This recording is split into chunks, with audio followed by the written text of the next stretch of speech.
first time I ever realized I was black, I was a grown-ass woman, big woman. It would be New York City that realization really hit me. And I might date myself here for some of you, but I'm a child of the 60s.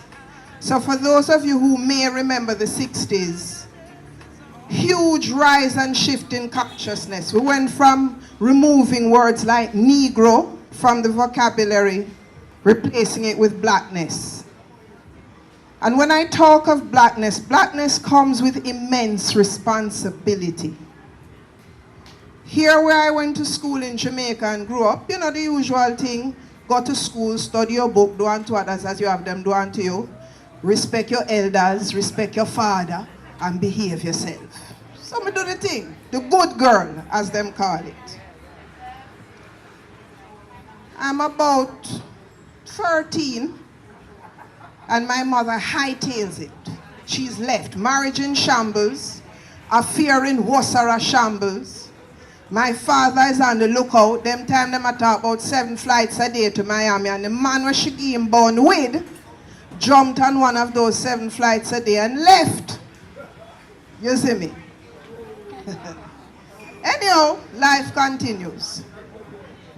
So shortly after that, I'm sent off to Canada, Ontario, Canada, to attend the Holy Name of Mary High School for Girls. You're hearing my laugh. Anybody will know me. This is a private institution, 325 girls, 3 of us black. Jackie from Grenada, Tracy from T-Dot or Toronto, Tracy did track, and me come from Yard. So we did there with their school, and all of them little white people ask me if me grow in a grass hut and if me wear grass skirt. And I say, but what do them people here? They must think say me look like Tarzan and Jamaica me come from.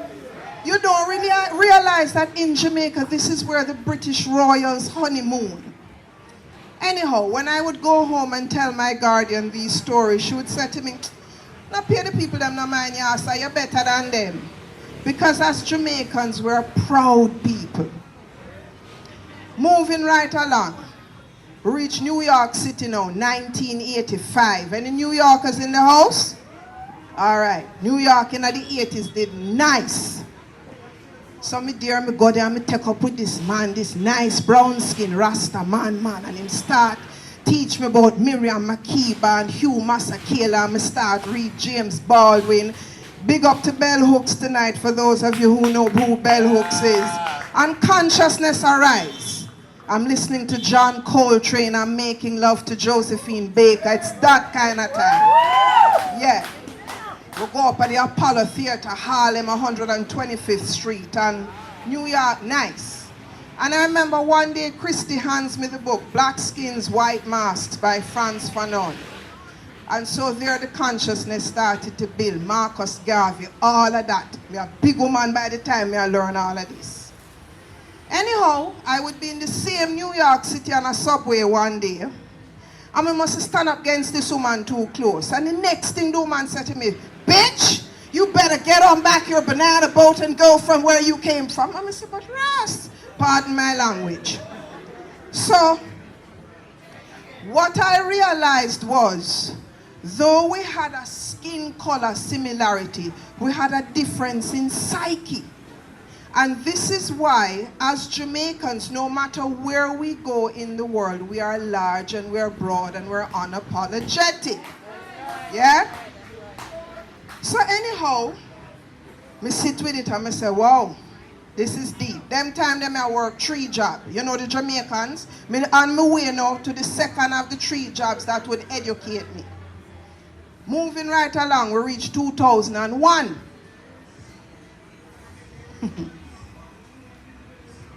9/11/2001, and the Twin Towers are down. The world is asunder. We don't know if we're coming or going. And a few months after that, I'm in London. I'm at Sadler Wells, and I'm watching Alvin Ailey perform for the first time. And all I can tell you is like a spirit hold me. It's like all of a sudden, we say, "But my God, Nadine, you've been had." Christ Almighty, the whole of us, we've been had.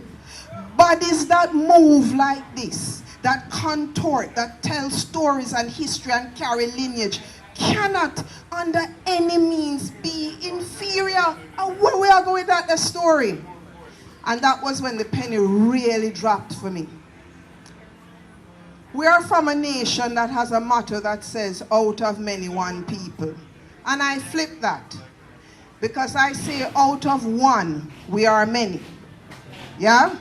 And it don't matter where you look like, though it does. It all comes back to that oneness.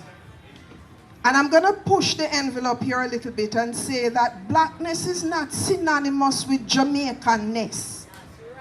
You understand? Are you overs? Overs. Many of us, the proudness of being Jamaican, we're strong, we're proud, we're resilient. We're a cultural force to be reckoned with. We are. But we have some little ism things where we have to deal with. We have some little colorism things where we have to deal with.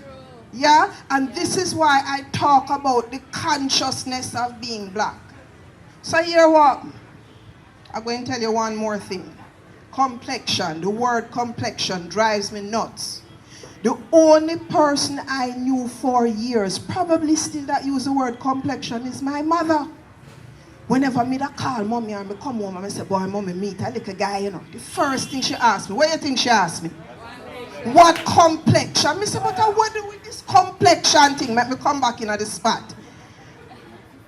And then we have the currency of complexion.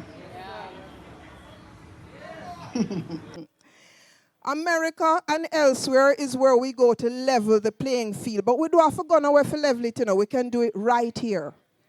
I thank Jamaica for the lessons it has taught me. I thank America for the lessons it has taught me.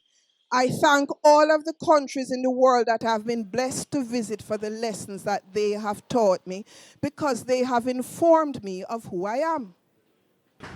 I am a black woman. I come from kings and queens. Yeah, that's the story we're telling. We're changing the narrative. We come from kings and queens, and we are consciousness rising, unapologetically so. Thank you very much.